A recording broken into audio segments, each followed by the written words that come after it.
Hi, I'm Amanda Morell with interest.co.nz, and I'm here today with David Boyle. Welcome, Hi, David. hi Amanda, how are you? Good, thank Good. you. David is a general manager for funds management for ANZ Wealth, and ANZ Wealth oversees about 4 KiwiSaver schemes. Is that correct? That's correct, yep. Yep. We're a default provider, and we have SIL KiwiSaver and the ANZ National Bank KiwiSaver schemes. Yeah. And David's here today to talk to us about the 50 to 60-year-old demographic and how the considerations that demographic should take into account when they're looking at their KiwiSaver fund or whether they should join. Yes. Now, you said there's quite a healthy engagement already among that sector of the population, but 50% are still outside of KiwiSaver, is that correct? Yeah, so with KiwiSaver, a really key point around that, it's a product that's great for all ages under the age of 65. So that 50 to 65 age group, be close to 50% of the eligible population there have joined KiwiSaver, yeah. But that still suggests that there's still a number that could be receiving the benefits that they're missing out on, and we're coming up to year 4. So. Yeah. Some people are under the impression that at age 60 you shouldn't really be looking at KiwiSaver as a retirement savings vehicle, but you've mentioned before that this will be of use to you up to the age of 64 and 364 days. Essentially, anyone that is under the age of 65 are eligible. So, using that as an example, if someone did join at 64, they would be able to get the benefits of the member tax credit, the $1,000 kickstart, up to the age of 69. 69, excellent. Okay. Now, a big challenge facing this age group is preservation of capital. Yes. And you throw in the challenges of living longer as well. How do you manage that? I mean, the fixed interest doesn't deliver all that great of return, and then you've got inflation on top of that, and you could live to 90.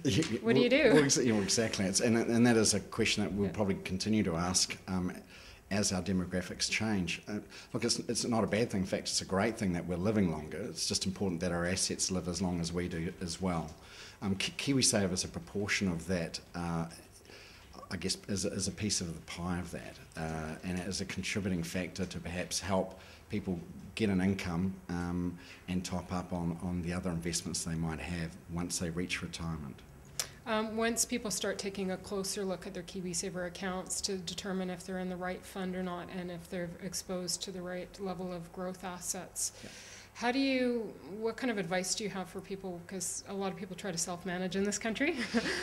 Look, you had a really good point. I mean, New Zealanders need to get quality advice because everyone's circumstances are different. So with KiwiSaver, there's a misconception that perhaps once they reach 65 or age of entitlement or eligibility, they then have to pull that money out and do something with it. In fact, that's quite the opposite. You can keep your money in KiwiSaver even after retirement and use it as an opportunity to either keep investing into or draw down a capital or an income to align it with other investments you might have. And we probably, from I guess an advice perspective, people need to have something to plan for. And I think this age group in particular, if they haven't, they've still got time to do it, particularly those in their 50s and even early 60s, because they're going to be living for a long time after that in retirement, we hope. Yeah, and with this 50-year-old group, arguably, actually, they could really benefit from this vehicle because they've got more disposable income at their hands, so they could probably make a bit higher contribution. But that's also been challenged that you maybe not, I think over $70,000 a year, you wouldn't be getting anything extra out of it if you contributed more than 2% of your income. So. Yeah, so anyone from that 50 age group, they've still got plenty of time to put money aside, and you're quite right. You'd hope that when you're getting nearer to retirement, you've got less liabilities, so you're getting close to paying your mortgage off.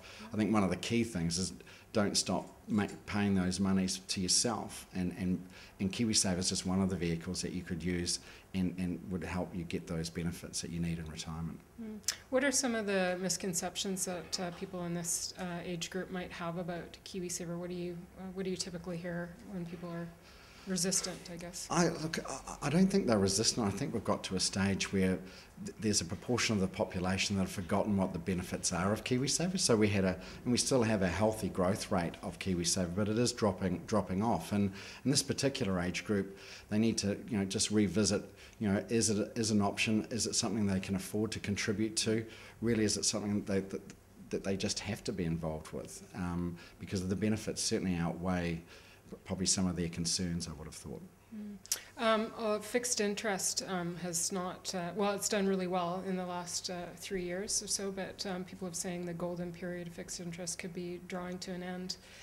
Should be people ramping up a bit of their exposure to the equities in this age group? Yeah, probably going back to that first point that we talked about, is that we've got an option in our scheme that puts people into different asset classes, or if we say in different balance funds, and they reduce in risk over time up to the age of retirement. The thing is that you're going to be living quite a long period of time after, hopefully, and you need to ensure that you're getting exposure to assets that can give some growth, even though that they will go up and down in value a little bit more than what fixed interest will.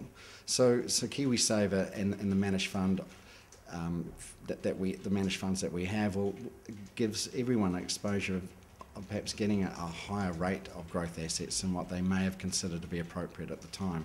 Again, getting good quality advice is important. Okay. All right. Was there anything else, David, that you had to add? Any other useful tips or guidance? Look, the thing is, the three main themes that we're talking about here is KiwiSaver at any age group under the age of 65 is really worth investigating. Yeah. We've got 1.6 million people in New Zealand that have already joined, but there's still at least another 30 to 40% of eligible people that may have just fallen off their radar a little bit. Get quality advice and think about your circumstances and your own position to see what's going to be appropriate for you in retirement. Okay, well, I think that's all good advice. So, David, thank you for joining us. Thanks, Amanda. David is the General Manager of Funds Management for ANZ Wealth. This has been one of our double shot interviews. I'm Amanda Morrell with interest.co.nz.